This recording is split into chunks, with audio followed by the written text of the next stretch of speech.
হাসিনা সরকারের সাবেক মন্ত্রী, এমপি ও তাদের পরিবারের সদস্যদের নামে ইস্যুকৃত বিশেষ প্রাধিকারভুক্ত লাল পাসপোর্ট বাতিল এবং সংরক্ষিত ব্যক্তিগত তথ্য জব্দ করা হয়েছে।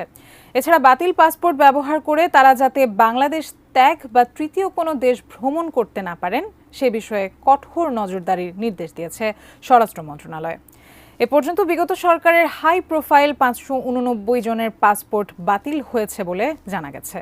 আরও জানাচ্ছেন ইমতিয়াজ আলম।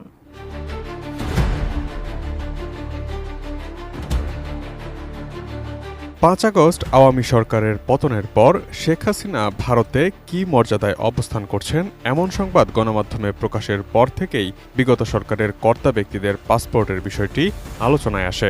এরপরই শেখ হাসিনার কূটনীতিক পাসপোর্ট বাতিল করে নতুন অন্তর্বর্তীকালীন সরকার।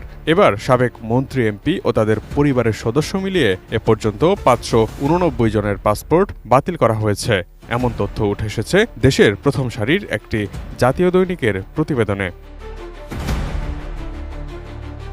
সাবেক মন্ত্রী, এমপিদের পাসপোর্ট বাতিল ও অন্য কোনো দেশ ভ্রমণে কড়াকড়ি আরোপের বিষয়ে 3 সেপ্টেম্বর চিঠি ইস্যু করে স্বরাষ্ট্র মন্ত্রণালয়। এতে বলা হয়, দ্বাদশ জাতীয় সংসদ বিলুপ্ত হওয়ায় উদ্ভূত পরিস্থিতিতে উক্ত সংসদের কূটনৈতিক পাসপোর্টের প্রাধিকারভুক্ত সাবেক প্রধানমন্ত্রী, মন্ত্রীবর্গ, প্রতিমন্ত্রীবর্গ, উপমন্ত্রী, চিফ হুইপ, সংসদ সদস্য, স্পিকার, ডেপুটি স্পিকার, বিরোধী দলীয় নেতা, উপনেতা, উপদেষ্টা পদমর্যাদার ব্যক্তিবর্গের অনুকূলে ইস্যুকৃত পাসপোর্ট বাতিল করা হয়েছে।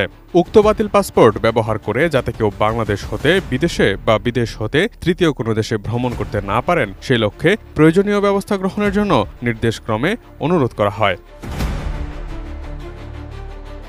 এদের মধ্যে যারা লাল পাসপোর্ট জমা দিয়ে সাধারণ পাসপোর্টের আবেদন করেছেন বা পাসপোর্ট নবায়নের চেষ্টা করেছেন তাদের ক্ষেত্রে অন্তত 2টি গোয়েন্দা সংস্থার ছাড়পত্রের প্রয়োজন হবে। এরই মধ্যে সাবেক মন্ত্রী, এমপি ও তাদের পরিবারের সদস্য মিলিয়ে 589 জনের পাসপোর্ট বাতিল করা হয়েছে। তালিকাভুক্ত ব্যক্তিদের পাসপোর্ট বাতিলের পর কম্পিউটার সিস্টেমে সংরক্ষিত তাদের ব্যক্তিগত তথ্যও জব্দ করা হয়েছে।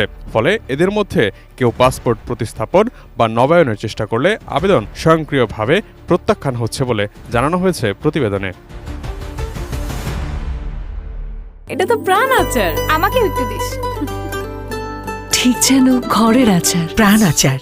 বাতিল পাসপোর্টের তালিকা ঘেঁটে দেখা যায়, ভারতে পলাতক সাবেক প্রধানমন্ত্রী শেখ হাসিনার হাতে 10 বছর মেয়াদী একটি ই পাসপোর্ট রয়েছে। তার পাসপোর্ট নম্বর D00010010। দেশে ই পাসপোর্ট সেবা চালুর পরপরই তিনি তার পুরনো MRP বা মেশিন রিডেবল পাসপোর্টটি বদল করেন। 2020 সালের 19 জানুয়ারি 64 পাতার একটি ই পাসপোর্ট নেন তিনি। তবে কূটনৈতিক পাসপোর্ট 5 বছর মেয়াদী হলেও নিয়ম ভেঙে হাসিনাকে 10 বছর মেয়াদী পাসপোর্ট দেয়া হয়।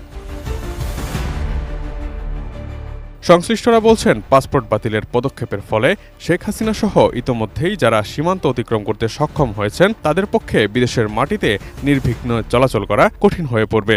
এছাড়া হাতে অবৈধ পাসপোর্ট বা স্বীকৃত ভ্রমণ দলিল না থাকায় বন্ধ হবে রাজনৈতিক আশ্রয়ের পথও। প্রাধিকার তালিকা অনুযায়ী সরকারের মন্ত্রী, এমপি ও কূটনৈতিক ছাড়াও অন্তত 19টি ক্যাটাগরিতে লাল পাসপোর্ট ইস্যু করা হয়। বর্তমানে দেশে লাল পাসপোর্টধারীর সংখ্যা 1,500-এর কাছাকাছি বলে ধারণা করা হয়। Imtiaz Alam, desk report, ATN news.